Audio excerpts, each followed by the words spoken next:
जय Bhim friend, my name is Sandeep and you are watching Ambedkar right observation. ना किसी को चिढ़ाना ना नफरत बढ़ाना, मिशन है हमारा सिर्फ इंसानियत फैलाना। आज का हमारा टॉपिक है how exactly doctor B R Ambedkar had been re elected in constituent assembly.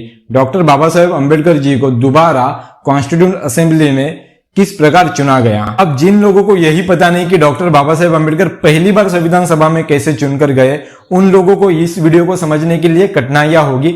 इसलिए उन व्यूअर के लिए मैं पहली बार डॉक्टर बाबा साहेब अम्बेडकर संविधान सभा में कैसे चुनकर गए ये शॉर्ट में बताना चाहूंगा। दिसंबर 1945 टू जनवरी 1946 में भारत में प्रांतीय विधानसभा के चुनाव का ऐलान लॉर्ड वेवल द्वारा किया गया। इस चुनाव के बाद भारत में संविधान निर्मित के लिए संविधान सभा का गठन का आदेश अंग्रेजों द्वारा दिया गया। अंग्रेजों द्वारा दिए गए आदेश का पालन लौह पुरुष सरदार वल्लभ भाई पटेल से लेके संपूर्ण कांग्रेस ने किया, जिसमें गांधी, नेहरू, मौलाना भी शामिल थे। भारत में प्रांतीय विधानसभा का चुनाव हुआ। इस चुनाव में साम दाम दंडभेद इस भगवत गीता के नीति का इस्तेमाल कर कांग्रेस ने संविधान सभा पर कब्जा कर लिया। डॉक्टर बाबा साहेब अम्बेडकर इस चुनाव को लेकर चिंतित थे, क्योंकि डॉक्टर बाबा साहेब अम्बेडकर की party all India schedule caste federation के सारे उम्मीदवार हार चुके थे।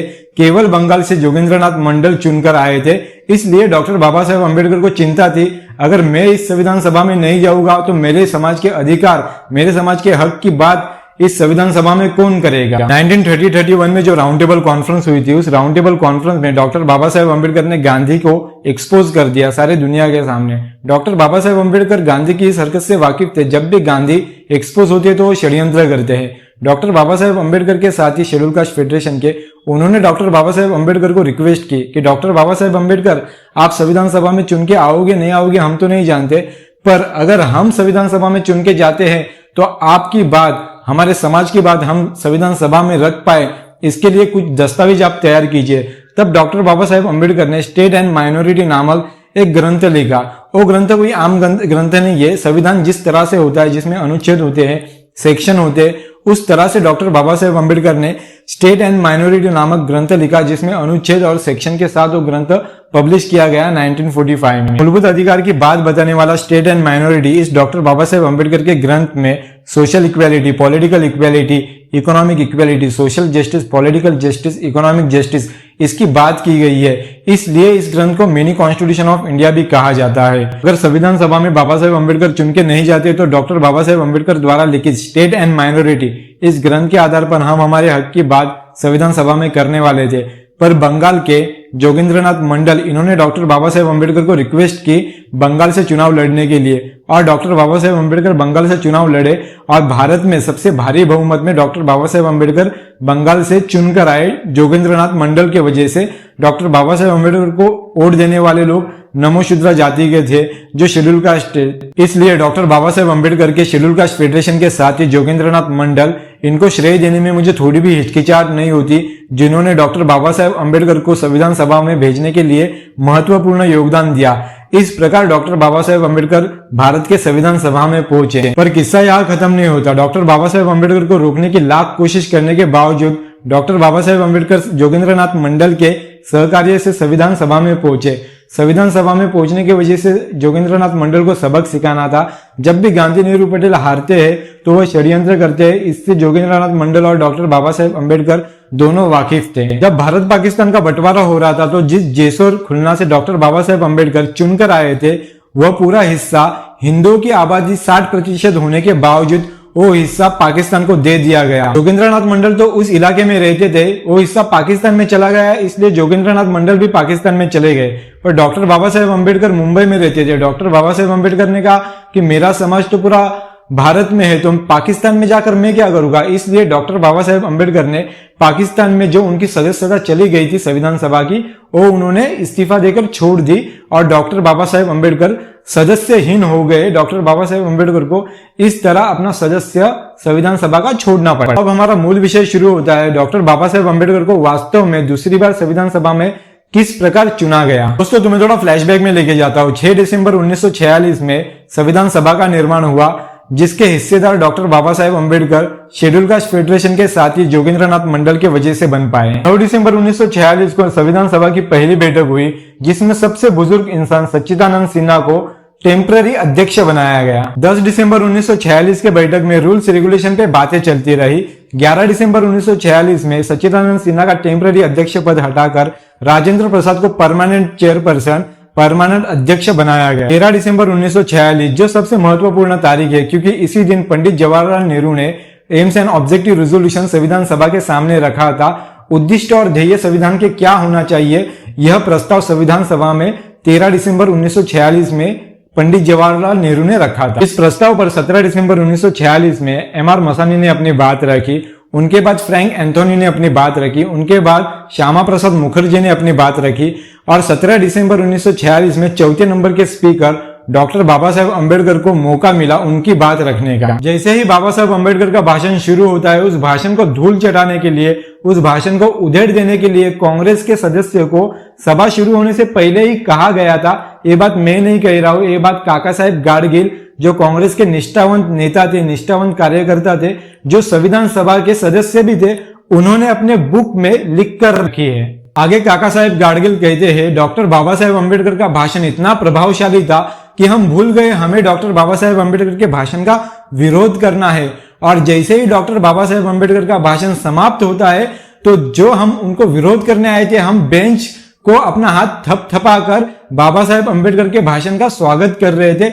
इतना प्रभावशाली भाषण डॉक्टर बाबा साहेब अम्बेडकर ने संविधान सभा में नेहरू के प्रस्ताव के ऊपर दिया था। जरा सोचकर देखिए, जो लोग डॉक्टर बाबा साहेब अम्बेडकर का विरोध करने आए थे, डॉक्टर बाबा साहेब अम्बेडकर के नेशन बिल्डिंग की, राष्ट्र निर्माण की संकल्पना सुनकर वही लोग डॉक्टर बाबा साहेब अम्बेडकर के समर्थक बन जाते हैं। गांधी नेहरू पटेल के लिए भले ही ये खतरे की घंटी थी, पर डॉक्टर बाबा साहेब अम्बेडकर संविधान सभा में अपने ज्ञान और बुद्धि के बल पर संविधान सभा के हीरो बन चुके थे 17 दिसंबर 1946 में ही। गांधी नेहरू पटेल के धूर्त राजनीतिक षड्यंत्र के वजह से डॉक्टर बाबा साहेब अम्बेडकर को संविधान सभा का उनका सदस्यत्व भले ही छोड़ना पड़ा, पर 17 दिसंबर 1946 में जो भाषण डॉक्टर बाबा साहेब अम्बेडकर ने भारत के राष्ट्र निर्माण की प्रक्रिया के संकल्प में दिया था, उस भाषण को मिटाना नामुमकिन था। जो स्टेट एंड माइनॉरिटीज, जिसे हम मिनी कॉन्स्टिट्यूशन कहते हैं, जो ग्रंथ बाबा साहेब ने लिखा था, फंडामेंटल राइट्स की उसमें बात की थी, इक्वालिटी की बात की थी, सोशल जस्टिस की बात की थी, उस ग्रंथ को मिटाना मुश्किल था। पंडित जवाहरलाल नेहरू ने उनकी बहन विजया लक्ष्मी को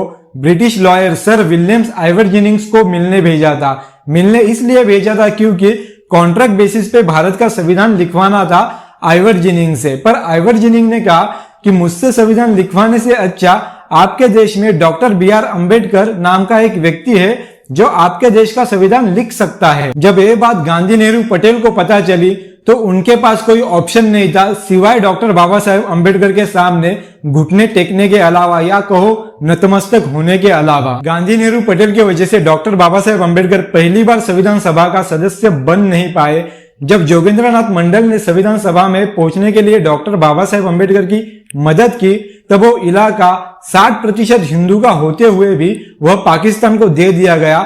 इस दौरान डॉक्टर बाबा साहेब अम्बेडकर को भी संविधान सभा के सदस्यत्व का इस्तीफा देना पड़ा, क्योंकि बाबा साहेब जहां से चुनकर आए थे वो सब पाकिस्तान में चला गया था। जिस गांधी नेहरू पटेल की वजह से डॉक्टर बाबा साहेब अम्बेडकर को संविधान सभा से इस्तीफा देना पड़ा, उन गांधी नेहरू पटेल की वजह से डॉक्टर बाबा साहेब अम्बेडकर संविधान सभा में चुनकर आए, यह कहना केवल मूर्खता हो सकती है। जिस लोह पुरुष ने डॉक्टर बाबा साहेब अम्बेडकर के संदर्भ में कहा था कि डॉक्टर बाबा साहेब अम्बेडकर को संविधान सभा में हम दरवाजे क्या, उनके लिए हमने खिड़कियां तक बंद कर दिए, उस लोह पुरुष का लोहा पिघल गया डॉक्टर बाबा साहेब अम्बेडकर के बुद्धि और ज्ञान के सामने। यह बात मैं आपको बता रहा हूं। जिस लोह पुरुष ने तरह तरह के षड्यंत्र करके डॉक्टर बाबा साहेब अम्बेडकर को संविधान सभा से दूर रखने की साजिश की थी, उसी लोह पुरुष को लोहा पिघला के दर दर भटकना पड़ा। चिट्ठियां लिखनी पड़ी बॉम्बे प्रोविंस के लोगों को, कार्यकर्ताओं को, कि बाबा साहब को विरोध ना करे। राजेंद्र प्रसाद जो संविधान सभा के अध्यक्ष थे, उनको बाला साहेब खेर जो बॉम्बे प्रोविंस के प्राइम मिनिस्टर थे, उनको चिट्ठियां लिखकर बतानी पड़ी कि बाबा साहेब अम्बेडकर की उपस्थिति एम.आर. जयकर के रिप्लेसमेंट में संविधान सभा में होनी चाहिए, क्योंकि डॉक्टर बाबा साहेब अम्बेडकर का नेशन बिल्डिंग में इतना बड़ा योगदान रहा है। दोस्तों, आप थोड़ा सोचकर देखिए, बी.एन. राव में इतनी कैपेबिलिटी थी, इतनी क्षमता थी, तो डॉक्टर बाबा साहेब अम्बेडकर के सामने गांधी नेहरू पटेल ने घुटने क्यों टेक दिए थे? क्यों नहीं बी.एन. राव को ओरिजिनल कॉन्स्टिट्यूशन बनाने के लिए कहा? इसलिए नहीं कहा क्योंकि BN राव में भी वो क्षमता नहीं थी, इसलिए डॉक्टर बाबा साहेब अम्बेडकर के सामने ये लोग नतमस्तक हो गए। इसलिए एक बात हमेशा याद रखना, knowledge is power. Doctor Baba Saheb Ambedkar को संविधान में जाने का मौका इसलिए मिला क्योंकि उनके पास अफाट ज्ञान था, अफाट बुद्धि थी। उनके बुद्धि और ज्ञान के सामने सारे उनके विरोधक झुक गए, नतमस्तक हो गए। ना बाबा साहेब अम्बेडकर को किसी गांधी, नेहरू, पटेल ने मौका दिया है, बल्कि उनके बुद्धि प्रामाण्यवाद और उनके ज्ञान के बदौलत बाबा साहेब अम्बेडकर संविधान सभा में जा पाए और इस देश का सर्वश्रेष्ठ संविधान लिख पाए। इस वीडियो में दी गई जानकारी आपको पसंद आई हो तो लाइक और शेयर कीजिए। अगर आपके पास इस विषय के संदर्भ में कुछ ज्ञान हो तो कमेंट सेक्शन में लिखिए। अगर आप हमारे चैनल पे पहली बार आए हो, नए हो, तो लाल कलर का सब्सक्राइब बटन दबाकर एक घंटी जैसी बेल आइकॉन है उस पर ऑल पे क्लिक कीजिए ताकि ऐसी जानकारी भरी वीडियो की नोटिफिकेशन आपको मिलती रहे। मिलते हैं नेक्स्ट वीडियो में, तब तक के लिए जय भीम, नमो बुद्धाय।